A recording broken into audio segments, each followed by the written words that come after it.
You know, I don't know why we are so invested in this TV show called Love and Marriage Huntsville. It's quite the phenomenon. But nevertheless, we here. And I, listen to a lot of content creators. A lot of videos about ARRIONE Curry. I'm going to refrain from calling her coleslaw because this video here is a dear letter to ARRIONE Curry. This is a dear ARRIONE Curry video. I'm going to give you some grace in this video, in this commentary, because I think at this point you need a little grace, because people has been coming hard at you, and deservingly so, because you out here moving real reckless, my dear. You out here saying some real outlandish things. You out here making yourself look worse and worse and worse. But nevertheless, I'm going to give you just a bit of grace here. Only because I think we need to start at the beginning of who you are as a person.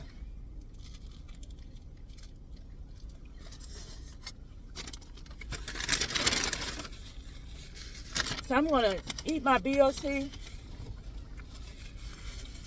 and drink my coffee and talk to you woman to woman.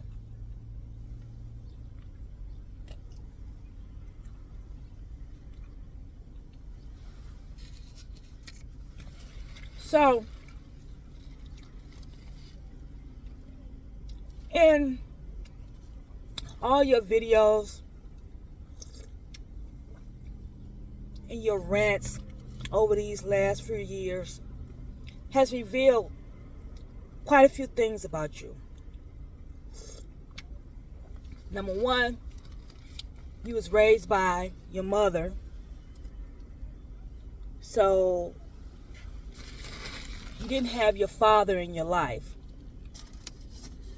So that within itself creates a dynamic of,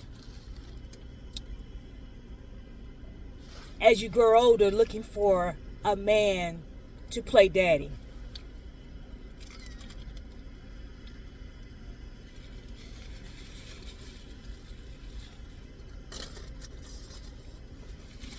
And I think when Martel came into the picture, in your head, he wasn't boyfriend, but he was daddy.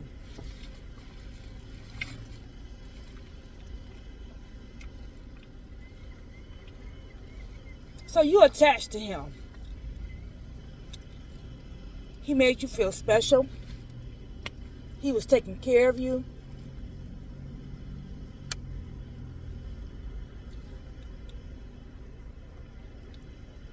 And those two factors right there, it's a euphoria. It's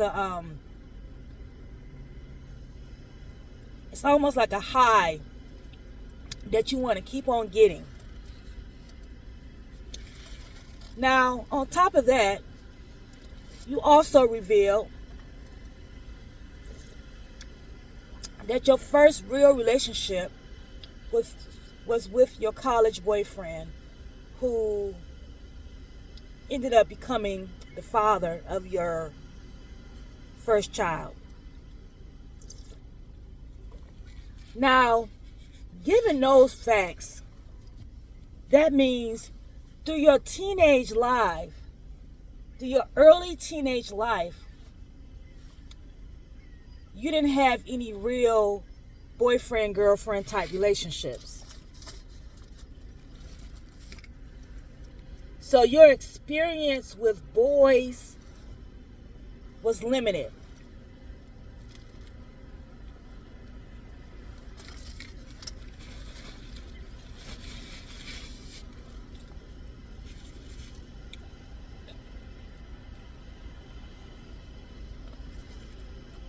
You went through high school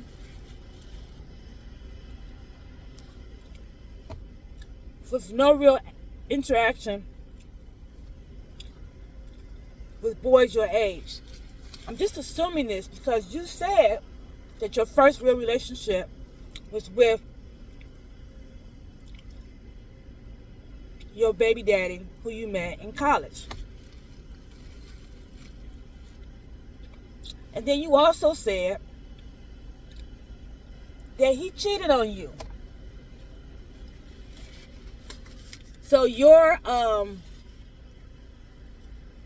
I don't give a fuck attitude started to seep in.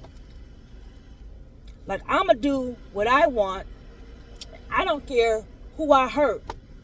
Oh, he hurt me. So the next time I move in a relationship, I don't care who I hurt.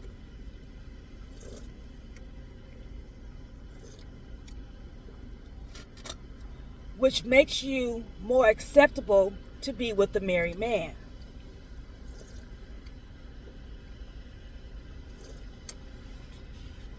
See, here's the thing. You didn't care if he was married at all. All you cared about was the feeling that you were getting when you was with him. And as far as he goes,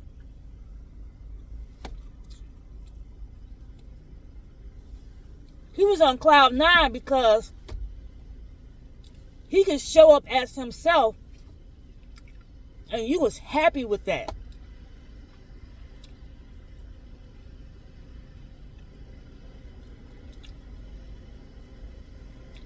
All he had to do was bring the ding ding, take care of you, treat you nice. That's all he had to do. Y'all had no family together. Y'all had no businesses together. He could show up with the bare minimum, and you was cool with that. And he was happy with that.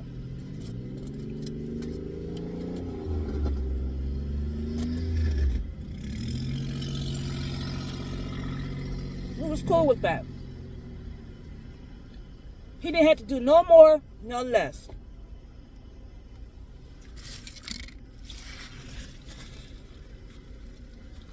I don't care if you found out that he was married on day 1 or day 99.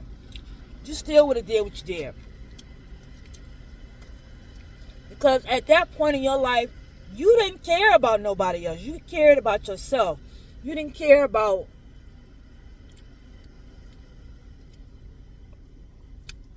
morally, womanhood.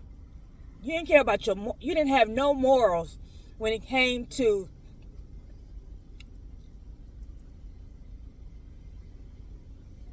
being with the married man.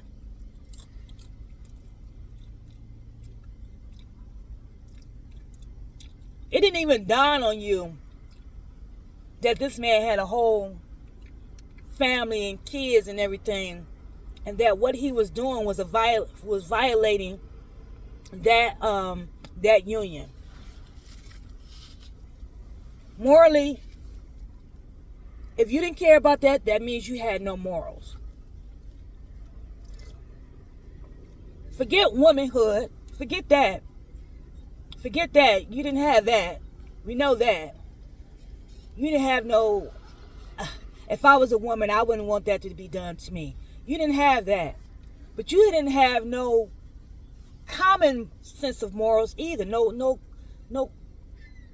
No, I wouldn't, just as a person, I wouldn't want that to be done to me. So to me, that says that, you was morally bankrupt. But you were stripped of that, You were stripped of that. Didn't have daddy to say you're a beautiful girl, to give you some self-worth coming from a man. I'm sure that your mom tried to do that. But sometimes girls needed to come from a significant male figure in their life. I don't think you had that.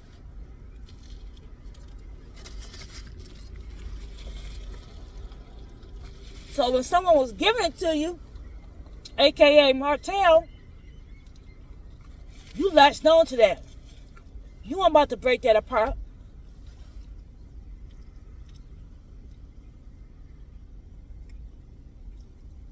As long as he kept giving it to you, you was cool. You didn't care about the 3 kids he had at home at that time.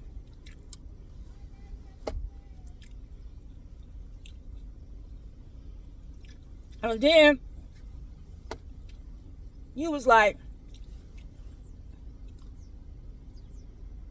you started dressing better or started doing things differently. And you started to get the big head. Oh, my man bought me a car. Oh, I'm the shit. So this false sense of entitlement started to set in. So now you think everything is about you. It's all about you. Even so much, you thought that so much that you even thought the show was about you. Sweetheart, the show was never about you.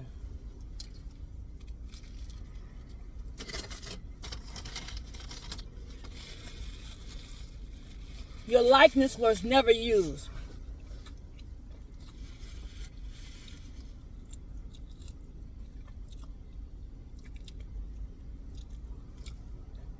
You was rarely referred to. What was on that show between Martel and Melody was how he was moving outside of his marriage. It didn't matter who it was with. You can insert Jane, Tamika,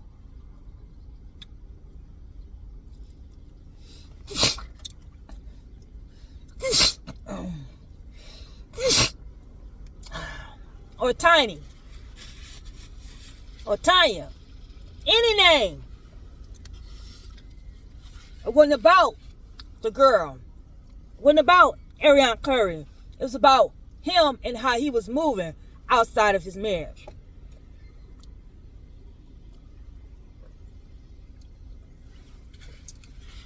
It's never about you, young lady. It was never about ARRIONE Curry. We didn't know about ARRIONE Curry until a really popular blogger got some information about who you was. That's how you was introduced to us.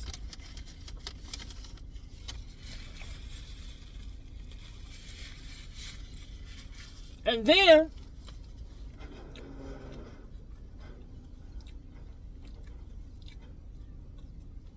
you have these secret calls or recorded calls. I don't know if you know about them or not. That were put out by another YouTube content creator. Right? If you wanted to remain anonymous, you certainly could have. Even if your real name was out there.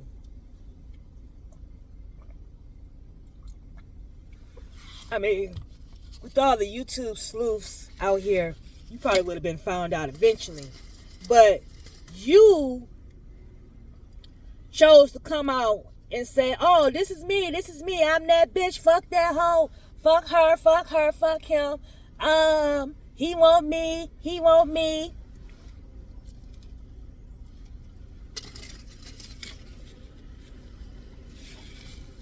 You popped out on the scene like that.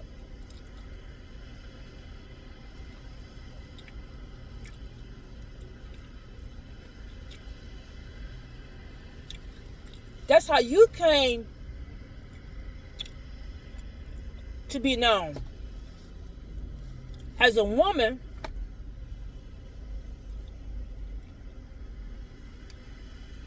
who continuously cheated with a married man and had no regret, no remorse, no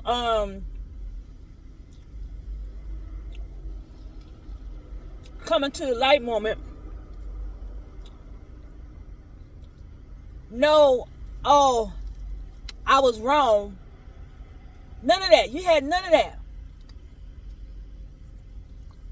It was like, what about him? What about him? He did it.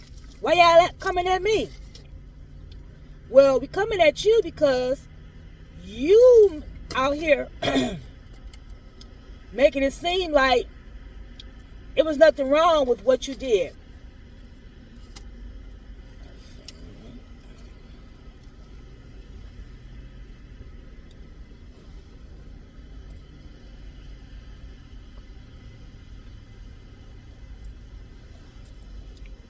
That you had no responsibility or no accountability in the parts you played.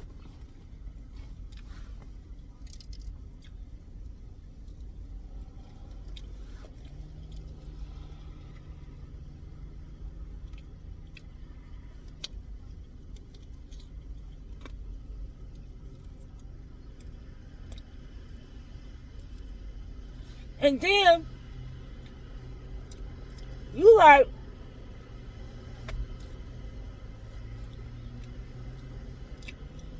I want to be on the show. I want to be on the show too. Y'all talking about me? No, ma'am. No one's talking about you.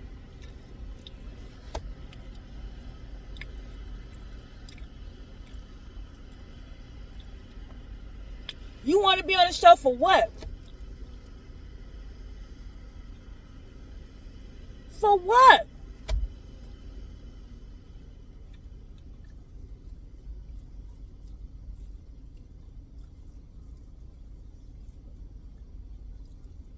For what? This show was created, the brainchild of Melody Holt, right? In what world do you think she will let the woman who has been cheating with her husband share a platform with her?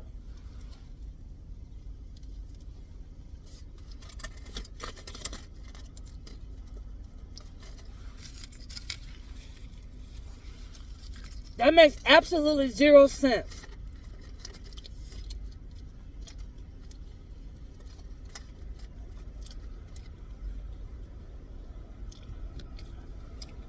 And what would you have to say? You call her all these bitches and hoes. You talk shit about her. And you still messing around with her husband.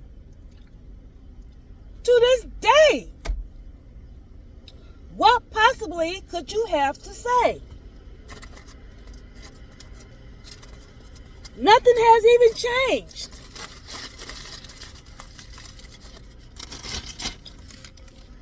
You're still online talking shit.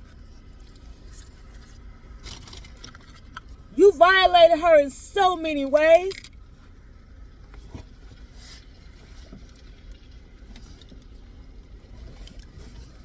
I'm surprised she has not ordered a cease and desist on you. Because she never talks about you.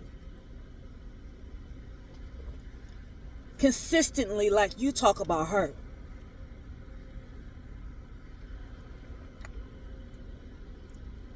And if it was about getting your story out, you don't have to be on the show to get your story out. You just want to be on the show just to be on the show, just to get a little punk ass check. And Martel has been pushing that.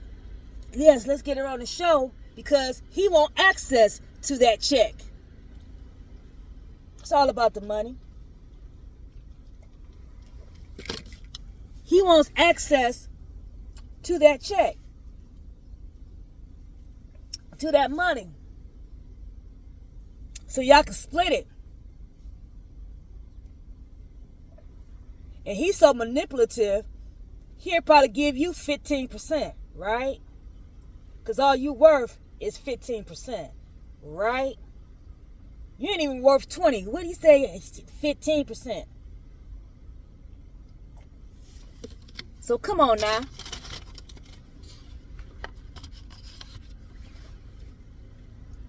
Come on now. It's never been about the story. It was just you wanted to be on the show. Because when you was given an opportunity to tell your story, you tell your story in a way where you only made yourself look worse. No one had any sympathy for you because you, at the core, is not taking accountability for what you did. We know that Martel ain't shit. We know that he's a narcissist. We know that he used you for one thing and one thing only, and that's just to, well, let me say this. Maybe he used you for a couple things. He used you to release. He used you to stroke his ego. He used you for his narcissistic supply, allegedly, in my opinion. Nothing I say is factual or true. It's just my opinion. He used you for all of that. Right? You was never the one. And frankly, it was the kicker in all this. Is Melanie was never the one either. Because he used her too. But here's the thing. No one can ever be the one for Martel. Because he is the only one in his head. Everybody else can be discarded. As long as they're not fueling his narcissistic supply, they will be discarded. And if you hurt him, if you are hurting him, then you will become the object of his of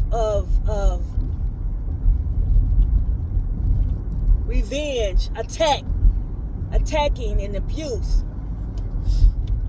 See, you ain't really hurt him because you were just low fruit. You know what they call that? I can't say the terminology. But you were just low on the totem pole. You really meant nothing to him. When he said you was a peasant, he meant that from the pit of his soul. Yes, you was the peasant. You were just there to feel that narcissistic supply. Nothing about you meant anything to him other than what you can give to him. Right? But Melanie, on the other hand, that was his bread and butter. When he stood by her, he became somebody.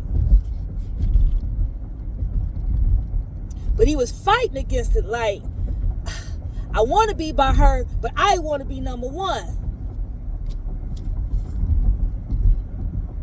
So now he don't damage that and remove being by her. Now he can't even get that satisfaction. So now he has to hurt her. He injured her. No, she injured him in his head. She injured him. That narcissistic injury is like a bullet that you can't remove. It hurts so much that you have to keep on reacting to it. You have to keep on seeking out revenge because you feel that hurt every single day. Why do you think he's done so many interviews in which he's dogged, degraded, or talked down upon Melody? But yet he will hold you up. He will hold you up because he don't have to show up. He don't have to show up as none other than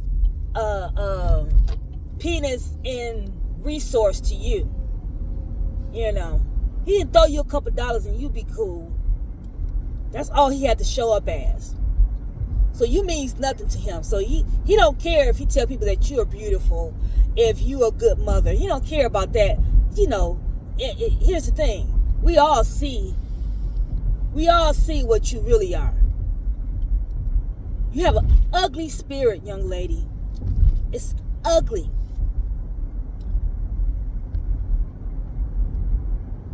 But it comes from somewhere. It comes from somewhere. It comes from the childhood. You want to talk about other people's childhood. Let's talk about your childhood. In which you lack somebody telling you, oh, you are beautiful. You are valuable. You deserve to be treated with respect, honor, and appreciation. Right? You don't have to be someone's mistress. You didn't get any of that in your childhood. Unfortunately. Allegedly. That's what you give off, in my opinion.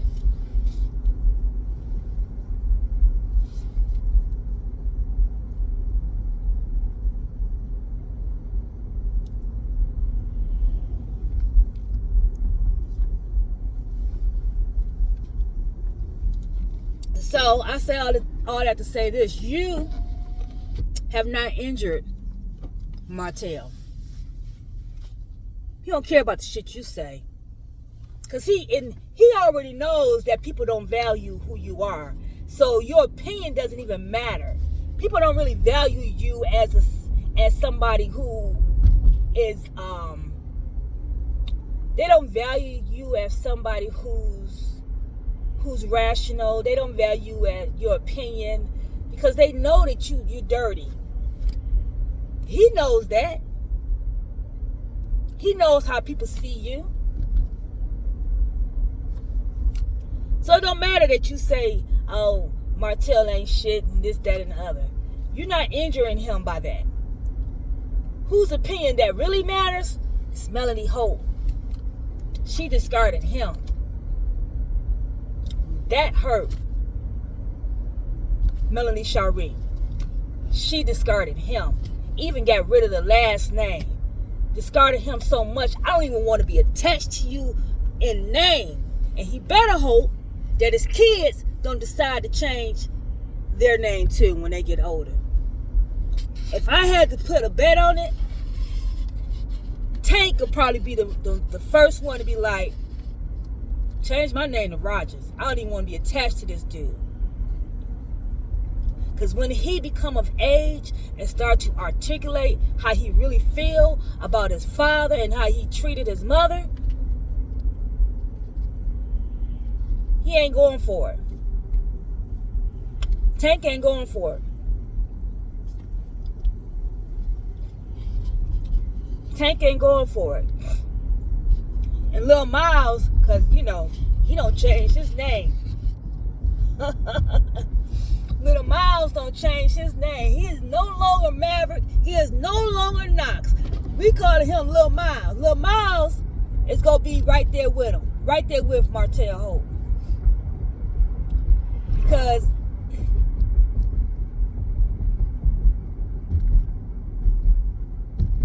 they going to have a different dynamic.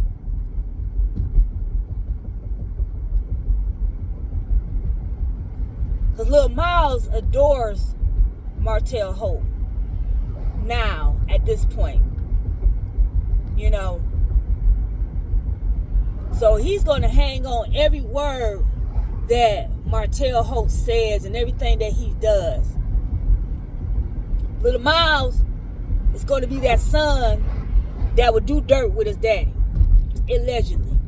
In my opinion. But Tank, he ain't gonna fuck with him. Tank gonna be like, change my name. Matter of fact, can I change both my names? Shit. Tank ain't going for it. And he got, look, Tank is what, 10 now? Or 11? I think Tank is 11. By the time Tank turns 14, 15 years old, it's over for Martel. Tank ain't gonna fuck with him. And he better hope that Tank don't grow into his man body early. Cause Tank is gonna knock his motherfucking ass out. Say something off the wall about my mama. Tank gonna knock his motherfucking ass out. Mark my words. Allegedly, in my opinion.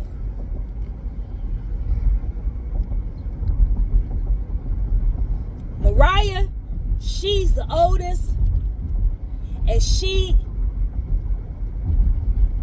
is going to be like the mediator. She's going to straddle that fence between her daddy and her mama. She love that man.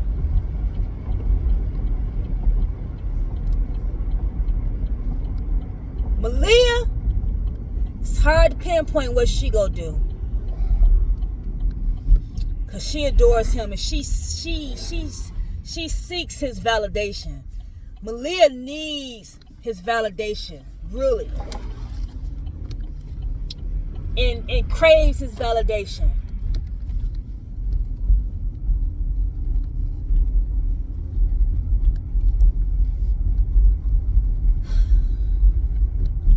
It's hard to say how she's going to react, because girls like that tend to always side with their daddy no matter what.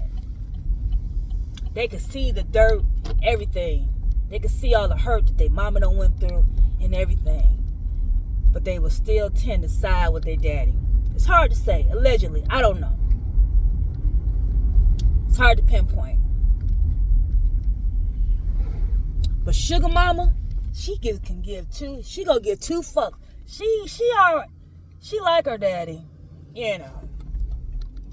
She got a love there for her daddy. But as she gets older, she gonna give two fucks about his ass.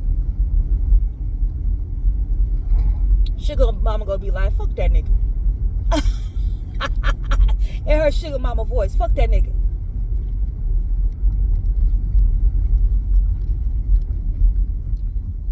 Ma'am, what you say about your daddy? Fuck that nigga. Oh, in my opinion, allegedly.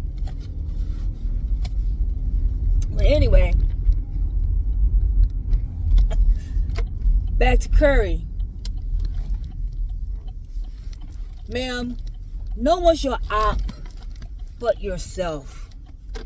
The only op that exists in your life is yourself. You are your own op.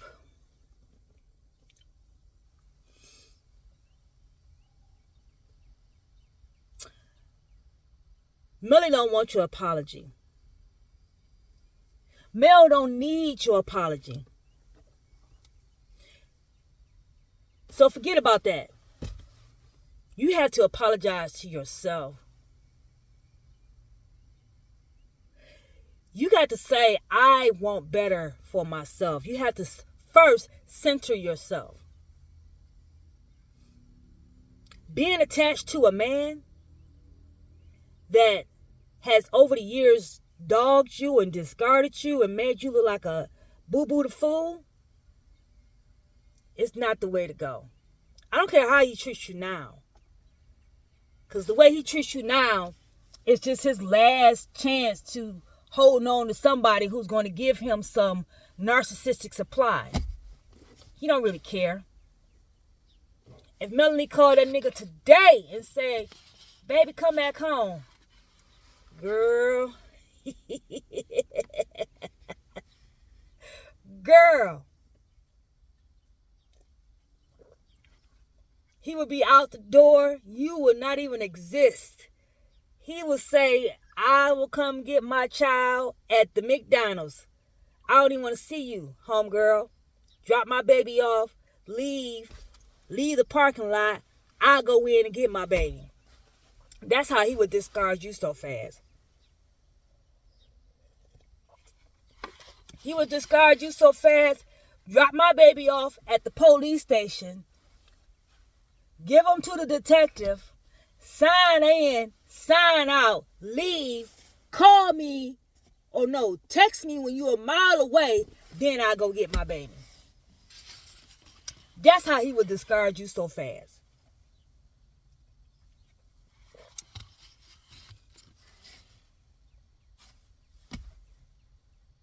You got to center yourself. You have an ugly spirit out here in these streets. When you look in the mirror,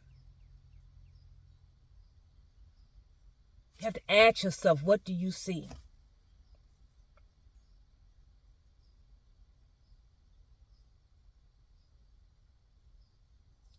Because you say, I'm that girl. I don't think you see that girl. Go find that girl. Go center yourself. Get away from Martel. Notice how anybody who attaches their hooks to Martel, it ends up being a disaster.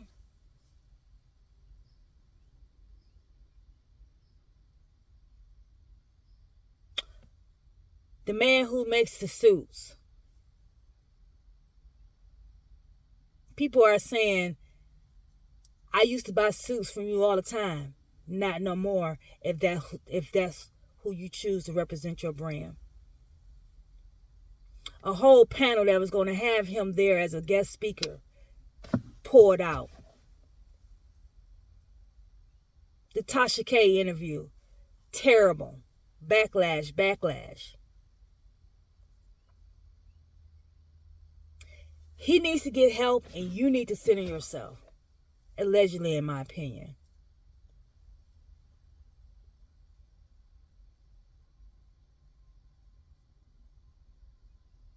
You need to keep that woman's name out your mouth.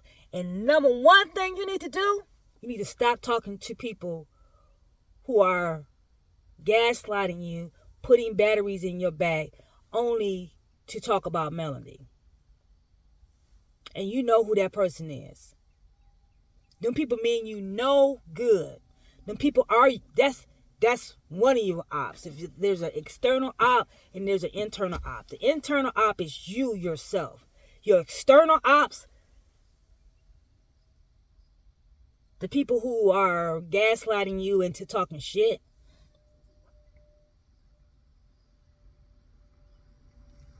whoever that may be. Because it may not be only just one person, right? We know who the main person is. And then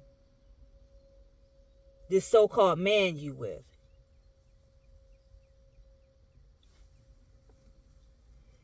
If he's your leader, You show me where he has leaded you to so far. You might want to choose a different leader.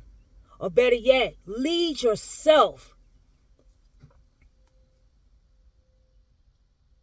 Lead yourself, ARRIONE. Center yourself. It's not too late to redeem yourself. Now, I mean, you out here now. People know you. You have to become real vulnerable with yourself.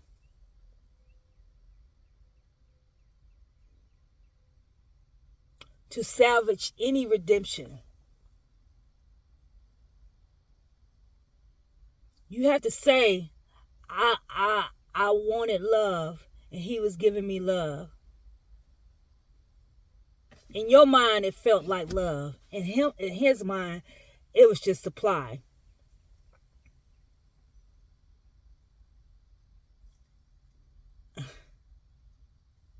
Center yourself, young lady.